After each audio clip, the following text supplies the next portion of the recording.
People love to say all the time that relationships fail due to things like lacking communication or vulnerability while still also struggling to show up in those aspects. I mean, I've seen all this advice on the internet talking about how to become a cold and mysterious woman, how to have him obsessed with you, how to have her obsessed with you. Don't respond too quick. Don't come off as desperate. You don't want love. You want a situation that you can have control over because that's safer. And let me tell you now, safer doesn't always mean healthier.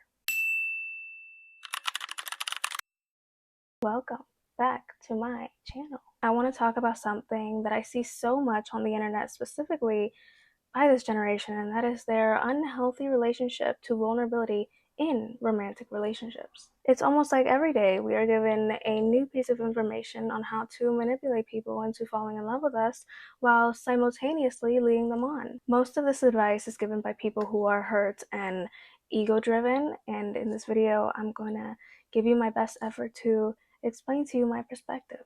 Little do you know that by withholding vulnerability, you're actually going to create the same exact result you were trying to run away from in the first place. You believe if I show too much love, it's going to push them away. But what you're doing instead is you're creating this barrier between you and this person.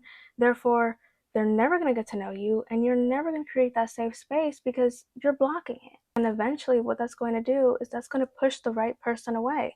Not because they didn't love you, but instead because you didn't let them love you. Love is and requires deeper connection. And the reason we fear said connection is because sometimes we face dishonesty, abandonment, or betrayal. And the reason it hurts so much is because we internalize it. Really think about it. When you get hurt, how quick are you to think that it's just a flaw in their character? No. You think, I would have never done that to you. I thought I meant something to you. I thought you loved me. We internalize it. We often connect that or attach it to our identity or our ability to be loved by others. So when we do get hurt and we go into this rabbit hole of they did this, that means it's my fault, not only does the relationship fail, but so does our credibility. And that's what we can't do. We can't allow ourselves to internalize that kind of pain because a person's behavior and how they mishandled the good things you gave them has nothing to do with us. So a person who internalizes the pain given to them by someone else, when they did share vulnerability, their thought process is now, okay, well, now I'm not going to show vulnerability because it's just going to remind me about how unlovable I believe that I am.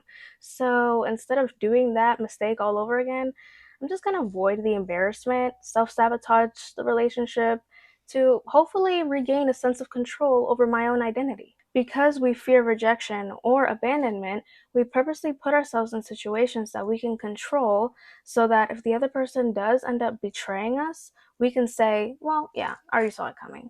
It's the safety of knowing what comes after next. You can also call this survival mode, like you're constantly in survival mode because to you, abandonment feels safer when it's predictable. But the problem here lies in the fact that we believe everyone is going to hurt us.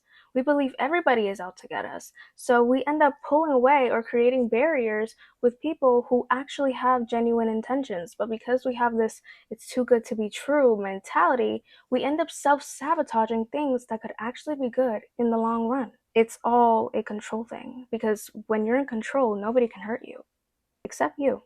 When we stop internalizing the pain that's given to us by other people, we free ourselves. Because pain, like a feeling, can be temporary. Because when we take that pain and we attach it to our character, there goes our self-worth out the window.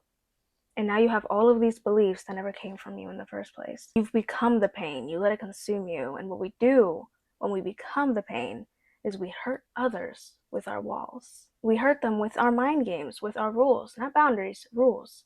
Our unrealistic standards or expectations that are coming from a place of fear. Because that's another thing. Sometimes we set our expectations, our standards too high because we want to make sure we have the perfect partner because the perfect partner wouldn't hurt us. Or so we think. Because if that person leaves you undelivered for 3 hours, automatically you're unlovable and not that they were working. If they cheat on you, it's because you were never enough, when in reality, it just means they are not secure within themselves. So what do we do with vulnerability? We neglect it. because vulnerability is what makes us human, and being human and having feelings is what gets us hurt. So instead of getting hurt and getting back up and doing all the inner work, we become nonchalant and like we don't have any feelings, and now we're just robots. It's like holding a knife by the blade really, really, really hard, so tightly that nobody could take that knife and hurt you, even if you're bleeding out and hurting yourself. Because you think, if I'm gonna get hurt, it's gonna be under my watch, not yours. Love is quite literally the act of two imperfect people coming together and choosing to love each other anyway. Riddle me, how will you ever find genuine, real love? How will you find somebody who really wants to see you for who you are and love you for who you are if you don't let them? And more importantly, you refuse to shine light on those wounds of yours. You don't let them see you because you don't want to face yourself.